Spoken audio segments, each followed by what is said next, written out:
안녕하세요. 생강사심탕 진행하도록 하겠습니다. 바라사심탕 안 보신 분들은 꼭 보고 오시기 바랍니다.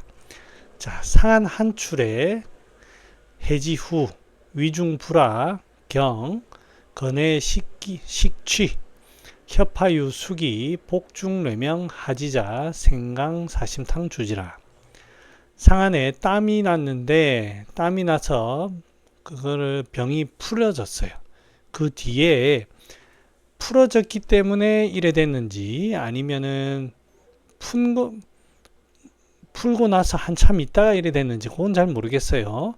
위중불화 위에 뭐가 편하지가 않습니다. 평안롭지가 않아요. 그러면서 배가 딱딱해요. 그 다음에 마른 트림이 많이 나오고 거기에서 음식 냄새가 나고 그 다음에 혀파 쪽에서 물소리가 있으며 배에서 꾸룩꾸룩꾸룩 하는 뇌명이 나고 설사를 하는 자는 생강사심탕을 쓴다 라고 되어 있습니다. 자, 위중불화부터 보겠습니다. 위중불화라는 표현은 환자분이 심화가 불편하다 이렇게 얘기하는 원장님 위중이 뭐 편치 않네요 이렇게 얘기하는 거일 수도 있고요. 우리 의료진이 위중이 뭐가 지금 안 편한 상태인데 라고 진단하는 병리 상태로 말할 수도 있습니다. 하지만 사실 이게 모호한 표현이에요. 위중불화 무저라고 편치를 않아요. 어떻게 편치를 하나 저 항상 얘기합니다. 어떻게 자세하게 얘기해 보세요. 아픕니까? 콕콕 찌릅니까? 아니면 더부룩합니까? 답답합니까? 뭐 이렇게 정확한 표현을 써야 되는데 그렇지가 않습니다. 근데 이제 굳이 그렇게 물어봐도 환자분들이 편치 않다로 끝나는 경우도 많습니다. 그래서 이게 사실은 위 속에 병이 있다라는 것을 이제 의미하는 것이지 그 이상 이하도 없는 사실은 표현입니다. 자, 그 다음에 이 경이라는 것은 우리가 흔히 쓰는 표현으로는 심화비경이라든지 심화경 이런 것을 의미하는 뜻입니다. 그 다음에 건해식취 말 그대로 음식 냄새가 나는 트림을 한다 이런 말이에요. 이게 이제 왜 그러냐면 위장에 음식물이 남아 있는 거예요. 남아 있어 가지고 부패하면서 가스가 많이 생기니까 끄끄끄 합니다. 그러면 왜 그래 되냐? 위장이 이렇게 있죠. 이렇게 있으면 제가 정확한 해부적 구조는 모르지만 음식물이 이렇게 들어오면 음식물이 이렇게 위장관을 타고 나갑니다. 부드러운 연동 운동을 통해서 나가야 되는데 여기가 긴장이 되는 거예요. 긴장이 되는 거예요. 그래서 이 긴장으로 인해 가지고 음식물이 제대로 못 나갑니다. 제 속도로. 그래서 이렇게 음식물이 많이 남아 있고 부패하고 가스 차고 이렇게 되는 겁니다. 또 하나는 위장관 상태는 문제가 원래 없어요. 긴장이 별로 없어. 딱딱하거나 소화시키는데 상당히 오래 걸리는 그런 음식물이 들어오면 그래 됩니다. 그래서 이렇게 되는 겁니다. 그래서 여기에 바나사심탕하고 생강사심탕하고 차이는 나중에 비교하겠지만 바나사심탕의 건강이 이렇게 내려갔습니다. 그에 반해서 생강을 다시 넣었어요. 건강을 줄인다는 것은 중초가 차가운 느낌이 좀 덜하다는 거죠. 거기 그 대신 생강을 넣었는데 생강과 건강의 극명한 차이는 향기입니다. 건강은 매운 향이 있지만 생강에는 향긋한 그런 향이 있어요. 즉 소화 기능을 상당히 도와줍니다.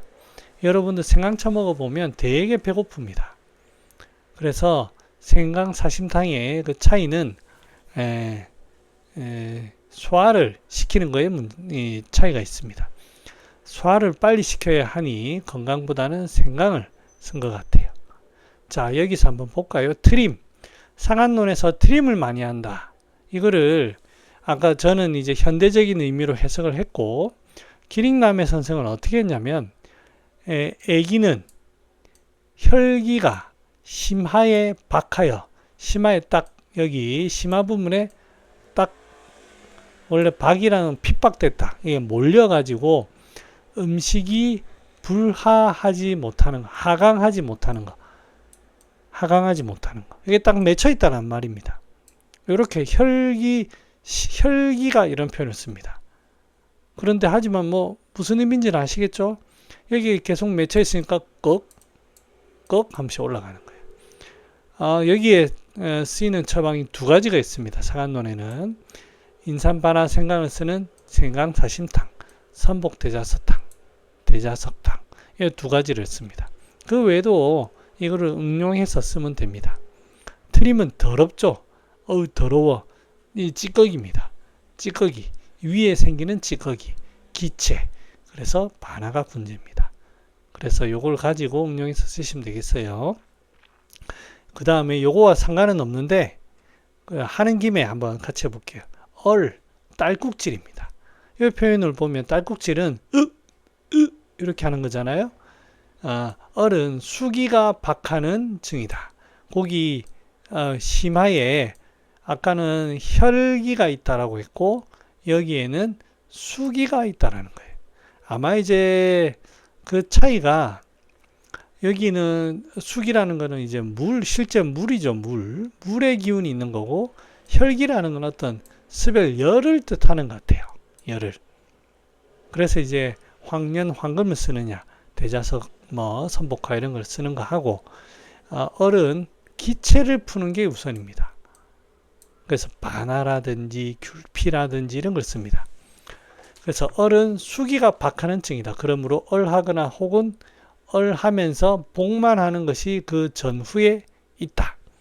흉중에서 기하는 경우는 귤피탕, 귤피주겨탕, 심하에서 기하는 경우는 소바나탕, 복중에서 기하는 건 대변이 안 나가서 그런 거라서 소승기탕 이렇게 씁니다. 이런 거는 좀 알아두면 좋겠죠. 자, 여기 보면 하리라고 되어 있습니다. 바나사심탕에는 하리 이후에 나타나는 건데 여기에는 하리가 나타납니다. 하리는 이제 설명을 드렸지만 생강사심탕에서는 소환된 변이 있으면서 소환되는 음식물이 있고 여기가 긴장이 딱 돼 가지고 여기에 수기가 많이 생겨, 스별이 많이 생겨, 스별이 유독 많이 생기는 거예요. 여기 딱 몰려 있어 가지고 그래서 하리도 많이 생기는 거예요. 스별이 많으니까 그렇게 해서 하는 거고요. 하리를 다른 이제 경우를 보면 일반적으로 하리는 양허일 경우가 많아요. 그때는 권령이 동반되고 부자를 씁니다. 진무탕, 사액탕이 대표적이고 우리가 봤던 바나사심탕, 생강사심탕은 중초의 기체수별입니다. 그래서 동반되는 게 구역, 신번, 깝깝함, 건구, 건애, 트림 이런 게 동반됩니다. 황금탕, 바나사심탕, 생강사심탕. 복만 대변비 하면서 그 다음에 서머, 구건조 이렇게 대변비가 있으면서도 설사할 수 있어요. 물만 찔찔찔 나오는 거예요. 그때는 승기탕 씁니다. 승기탕. 그 다음에 발열하리. 이때 이제 갈근 황금 황룡탕 쓰는데 이거는 설사를 쫙쫙쫙 진짜 폭포수 같이 쏟습니다. 폭포수. 복통이나 이런 건 없어요. 복부 긴장이 있을 수는 있겠지만 그럴 때는 갈근 황금 황룡탕. 이건 좀 알아두시면 좋고요. 이질, 리급 후중. 변을 봐도 시원하지가 않아요. 그때는 백두홍탕. 그 다음에 혀별리 하는 거는 감기인데도 설사하는 경우는 계지인삼탕. 그 다음에 실제로 물이 고여가지고 나오는 경우 저는 보진 못했습니다만 감수바나탕 그런 경우가 여기에 해당됩니다. 자, 복중내명이라는 거는 실제로 그 배 안에 물이 차 있는 거예요. 그래서 그게 이제 하나의 스별 반응입니다. 스별 반응. 자, 정리하면 바나사심탕과 같은 상황으로 심하에 비만한 상태에 장내에 수기가 많이 생겨 하리를 많이 하고 소화가 안 된 트림이 많이 나올 때 생강사심탕을 쓴다. 그렇게 알아두시면 되겠습니다. 주증까지 하고 마치겠습니다. 주증은 그래서 심화 비경, 복중내명이 라고 방극이 되어 있는데 애기도 하나 넣어두면 좋겠습니다. 할이 왜 안 넣습니까? 할이 있을 수도 있고 없을 수도 있거든요. 그래서 심화비경, 복중내명 여기 맞고 구 의미가 이제 애기, 트림 같은 게 해당되는 거죠. 네, 여기까지 하고 또 뒤에 보겠습니다. 안녕.